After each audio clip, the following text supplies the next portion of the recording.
नमस्कार दोस्तों, स्वागत है आपका हमारे चैनल शेयर मार्केट में। आज हम बात करेंगे जयप्रकाश एसोसिएट्स लिमिटेड की। दोस्तों, जयप्रकाश एसोसिएट लिमिटेड की बात करो तो ये एक रियल एस्टेट डेवलपमेंट कंपनी है। वहीं ये सीमेंट का मैन्युफैक्चरिंग भी करती है, तो कंस्ट्रक्शन का काम भी ये कंपनी करती है। अगर बात करें इस कंपनी की तो दोस्तों इसकी मार्केट कैप 2041 करोड़ की है। अगर मैं बात करूँ कंपनी के पीई की तो वो 1.02 है और बुक वैल्यू कंपनी की 5.72 रुपीज़ है।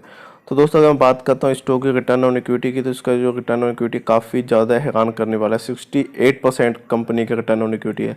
नॉर्मली हमें कोई भी स्टॉक अगर बाय करना हो तो उसका रिटर्न ऑन इक्विटी कम से कम 18% तक होना चाहिए। लेकिन अगर भाई मैं बात करता हूँ इस स्टॉक की, तो इस स्टॉक का जो रिटर्न ऑन इक्विटी है वो 68% है। तो काफ़ी ज़्यादा परसेंटेज में इस कंपनी का रिटर्न ऑन इक्विटी है। अगर बात करूँ फेस वैल्यू की, तो दोस्तों इस कंपनी की फेस वैल्यू है 2 रुपीज़। अगर भाई मैं बात करता हूँ इस कंपनी के 1 ईयर ग्राफ की, तो काफ़ी अच्छे रिटर्न्स इस कंपनी ने हमें दिए हैं। अगर बात करूँ जून के मंथ की, तो जून के मंथ में भी इस स्टॉक में भी काफ़ी गिरावट देखने को मिली थी, लेकिन उसके बाद धीरे धीरे कंपनी ने काफ़ी अच्छा रिकवर किया। उसके बाद काफ़ी अच्छे रिटर्न्स इस स्टॉक ने आपको दिए हैं। अगर मैं बात करता हूँ इस कंपनी के प्रोज और कॉन्स की, तो कंपनी जो अपना डेट क्लियर कर रही है, वहीं कंपनी की जो प्रॉफिट ग्रोथ है वो 5 ईयर्स में 21% तक बढ़ी है। अगर कॉन्स की बात करें तो कंपनी की जो सेल ग्रोथ है वो 5 ईयर्स में 18% तक कम हुई है। तो भाई अगर मैं बात करूँ इस कंपनी की, तो इसकी रिटर्न ऑन इक्विटी 40% कम हुई है 3 ईयर्स में। लेकिन उसके अलावा कंपनी की जो रिटर्न ऑन इक्विटी काफ़ी बेहतरीन है, 68% तक है। तो दोस्तों ये तो हमने बात की इस कंपनी के रिगार्डिंग कुछ इन्फॉर्मेशन की। अब हम जानेंगे इस कंपनी के शेयर प्राइस के बारे में, वहीं बात करेंगे इस कंपनी के बैलेंस शीट की और आपको बताएंगे इस कंपनी के रिटर्न्स। तो दोस्तों उससे पहले अगर आप हमारे चैनल पर नए हैं तो प्लीज़ हमारे चैनल को जो सब्सक्राइब करें। तो दोस्तों स्टॉक की बात करें तो इसमें जो है फ्राइडे को मार्केट क्लोज होने तक 4% तक की जो गिरावट देखने को मिली थी। हालांकि स्टार्टिंग में कंपनी ने अच्छे खासा रिटर्न्स दिए, तो उसके बाद धीरे धीरे इसमें गिरावट देखने को मिली है। अगर मैं बात करूँ 5 डेज़ की, तो इसने हमें 6.3% के रिटर्न्स दिए हैं। तो ग्राफ की बात करें तो 5 डेज़ में काफ़ी ज़्यादा हाई कंपनी का ग्राफ गया है। उसके बाद प्रॉफिट बुकिंग तो बनती थी, तो प्रॉफिट बुकिंग के कारण इस कंपनी में जो है गिरावट देखने को मिली है। तो दोस्तों लगातार इस स्टॉक में जो तेज़ी देखने को मिल रही थी, उसके बाद प्रॉफिट बुकिंग तो बनती थी, प्रॉफिट बुकिंग हुई, उसके बाद इस कंपनी में जो है इस समय गिरावट देखने को मिल रही है। भाई अगर मैं 1 ईयर की बात करूं तो 1 ईयर में स्टॉक ने आपको 500% तक रिटर्न्स दिए। तो दोस्तों आप आइडिया लगाइए कि इस कंपनी ने इस स्टॉक ने आपके अमाउंट को 1 ईयर में ही 5 गुना तक बढ़ा दिया है। अगर मैं बात करूँ इस स्टॉक के मैक्स चार्ट की, तो इसका जो मैक्स चार्ट है वो नेगेटिव में है। लेकिन अगर मैं बात करूँ इस स्टॉक के 1 ईयर तक, तो देखिए आप कंपनी दोबारा से रिकवर कर रही है, अपने रिटर्न्स बढ़ा रही है। काफ़ी ज़्यादा रिकवरी इस जो स्टॉक ने की है। तो आज हम इसी के बारे में आपसे डिस्कस करेंगे। तो चलते हैं इसकी बैलेंस शीट पर, इसके फंडामेंटल्स जानते हैं।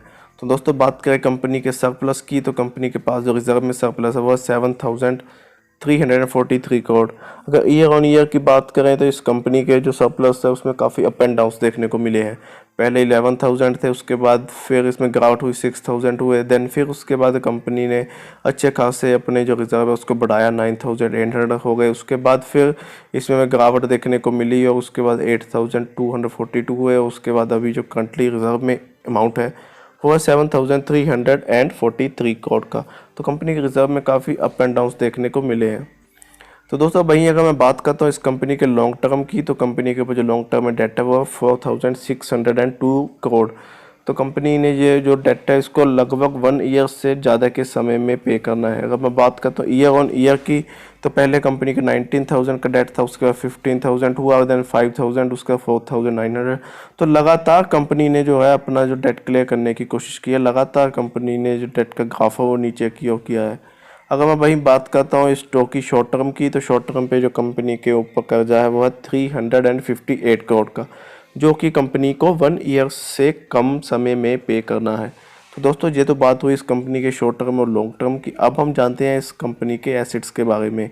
अगर एसेट्स की बात की जाए तो दोस्तों कंपनी के जो टोटल एसेट्स वो 38,531 करोड़ के हैं। ईयर ऑन ईयर की बात करें तो पहले कंपनी के 49,000 थे एसेट्स, उसके बाद थोड़ी गिरावट देखने को मिली, 46,000 हुए।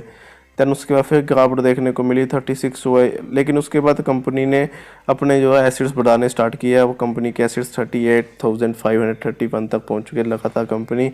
तो ये एक पॉजिटिव साइन है कि कंपनी अपने एसिड्स को बढ़ा रही है। दोबारा से कंपनी ने अपने एसिड्स को बढ़ाना जो है शुरू किया है। तो ये पॉजिटिव न्यूज़ है कि कंपनी अपना बिजनेस जो है एक्सपेंड कर रही है।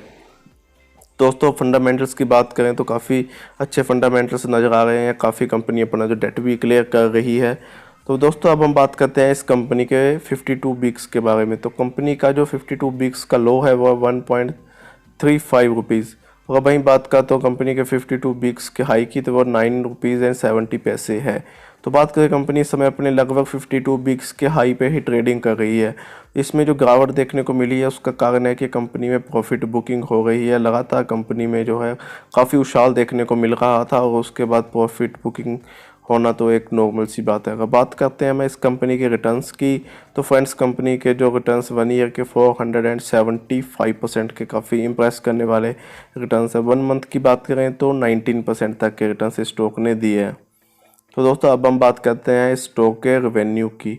अगर मैं बात करूं कंपनी के रेवेन्यू की तो कंपनी के रेवेन्यू में लगातार गिरावट देखने को मिली थी। उसके बाद फिर कंपनी ने जो है रिकवरी की है। अगर बात करें कंपनी के जून के मंथ में तो इसमें भी काफ़ी गिरावट देखने को मिली थी।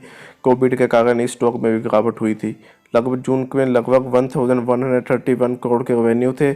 सितंबर में फिर 1300 हुए। दैन अभी दिसंबर में 1400 हुए। तो दोस्तों कंपनी ने काफ़ी अच्छे रेवेन्यू ग्रोथ भी की है, रिकवरी की है अपने रेवेन्यू में। तो दोस्तों अब हम बात करते हैं इस कंपनी के शेयर होल्डिंग पैटर्न की। शेयर होल्डिंग पैटर्न की बात करें तो जो प्रोमोटर्स के पास स्टॉक्स है वो 38% है। वहीं इसमें फॉरेन इन्वेस्टर्स के जो स्टॉक्स हैं वो 0.96% है। अगर मैं बात करूँ इसमें पब्लिक की तो 57% के जो स्टॉक्स हैं वो पब्लिक के स्टॉक्स हैं। तो दोस्तों अब हम बात करते हैं कंपनी के प्लेज स्टॉक्स की। तो ये एक बड़ा इशू जो हमें निकल के आ रहा है, जहाँ दिख रहा है वो है कि कंपनी के 20% जो स्टॉक्स हैं वो प्लेज हैं। अगर बात करें तो कंपनी ने एक बार भी कंपनी ने अपने जो है प्लेज स्टॉक्स कम नहीं किए हैं। तो दोस्तों ये एक सोच का विषय है। आप इसके बारे में सोचिएगा, उसके बाद ही आप इसमें इन्वेस्ट कीजिएगा, क्योंकि कंपनी के 20% जो स्टॉक्स हैं वो गिरवी स्टॉक्स हैं। उसके बाद अगर कंपनी उसको रिकवर भी नहीं कर रही है, कंपनी के वही स्टॉक्स हैं उसको कम भी कंपनी ने अभी तक नहीं किया है। तो दोस्तों ओवरऑल बात करें तो थोड़े से कुछ इशू भी मुझे इसमें नज़र आए, लेकिन अगर बात करूँ इस कंपनी के रिटर्न्स के बारे में तो काफ़ी अच्छे रिटर्न्स स्टॉक ने आपको दिए हैं। कंपनी के एसेट्स भी काफ़ी बड़े हैं।